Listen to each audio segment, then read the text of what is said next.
안녕하세요. 놀러와 약국의 김정은 약사입니다. 자, 오늘부터 집에서 시작하는 의약품 교육이라는 새로운 시리즈를 시작하려고 합니다. 요즘 이런 약물 사용 관련된 사건, 사고가 정말 많잖아요. 그것도 청소년 대상의 이런 청소년 약물 사용 사건들이 정말 많이 늘어나고 있는데요. 그래서 실제로 마약류와 관련해서 유치원부터 초, 중, 고등학교를 방문해서 의약품 안전교육이나 마약류 예방교육에 대한 수요가 진짜 많이 늘었습니다. 그런데 제가 이렇게 일회성으로 가서 한 번씩 알려주는 교육만으로 정말 턱없이 부족하더라고요. 자, 모든 부모님은 자녀의 첫 번째 선생님이잖아요. 그래서 준비했습니다.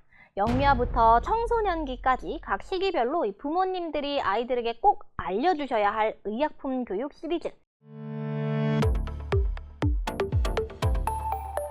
우리 집에서 성교육 같은 거 언제 시작하지? 어떤 방식으로 해줘야 되지? 이런 고민하면서 책도 찾아보시고 유튜브도 찾아보신 적 있으실 거예요. 그런데 약교육 해줘야겠다 이런 생각 해보신 적 없으시죠? 그래서 막상 필요성을 느끼더라도 어디서부터 어떻게 시작해야 될지 또 무슨 말을 해줘야 할지 잘 모르실 것 같아서 약사이자 엄마이고 또 교육자로서 강의도 하고 있는 전문가로서 좀 더 체계적인 가이드를 제시해드리면 우리 아이가 살아갈 사회가 좀 더 안전해질 수 있지 않을까 하는 바람에서 기획하게 됐습니다.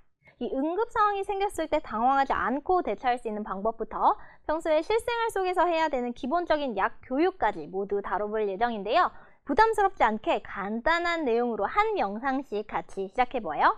자, 오늘은 첫 번째 시간으로 어린아이들에게 약의 역할을 어떻게 설명해 줄 수 있을지 이야기 나눠볼게요. 자, 이번 교육의 핵심 목표는 두 가지입니다. 첫 번째, 아프거나 다친 건 잘못이 아니고 이럴 때는 꼭 어른들에게 알려야 한다는 점. 두 번째는 이렇게 아프거나 다친 상황에서 약이 우리 몸을 지켜주는 든든한 친구라는 걸 알려주는 것입니다. 보통 아이들이 아프다라고 하는 것을 혼나는 일 혹은 엄마가 슬퍼하는 일처럼 이렇게 부정적으로 받아들이는 경우들이 더러 많습니다. 실제로 제 동생이 중학생 때예요. 중학생 때인데도 자전거를 타다가 횡단보도에서 이게 차에 부딪힌 거예요. 근데 엄마한테 혼날까봐 비밀로 하고 언니는 저한테만 언니 비밀 꼭 지켜줘 했던 그런 기억이 있거든요.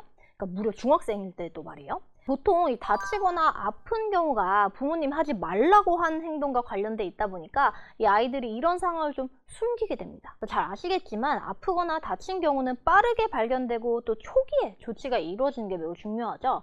그래서 어른들 입장에서는 너무나도 당연한 이야기지만 우리 아가들에게는 꼭 이야기를 해줄 필요가 있습니다. 숨기지 말고 엄마 아빠에게 혹은 선생님께 바로 얘기할 수 있도록. 자, 두 번째로 약이 우리를 도와줄 수 있다는 부분은 아무래도 이 대부분의 친구들이 약 먹는 걸 별로 좋아하지 않죠. 하지만 이 약이 필요한 순간이 있고 또 적절하게 도움을 받아야 한다는 점을 알려주면서 우리 다음 영상에서 다룰 약의 오남용을 막기 위해 약의 정확한 역할이 무엇인지에 대해서 알려주기 위한 시작이라고 볼 수 있는데요.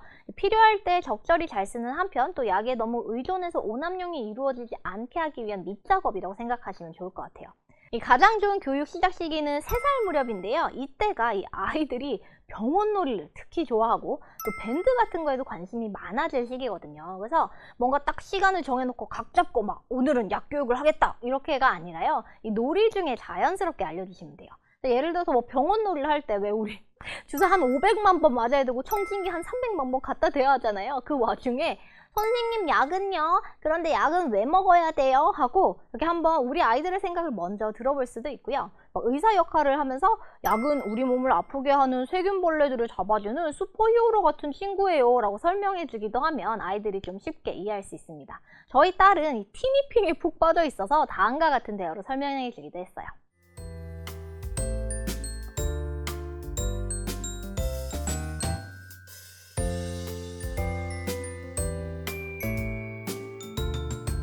자, 이뿐만 아니라 이게 다쳐서 밴드를 붙여줄 때도 이렇게 얘기해주면 좋겠죠?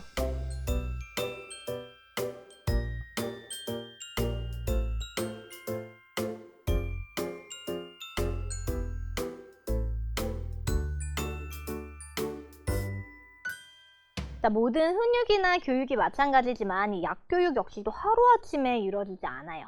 오늘 이야기한 내용들을 일상 속 작은 순간들에 녹여서 자주 그리고 꾸준히 이야기해주는 게 중요하다는 사실 잊지 마세요. 다음 시간에는 약의 역할 두 번째, 약은 간식이 아니에요로 찾아올게요. 그럼 지금까지 김정은 약사였습니다. 오늘 더 건강하세요.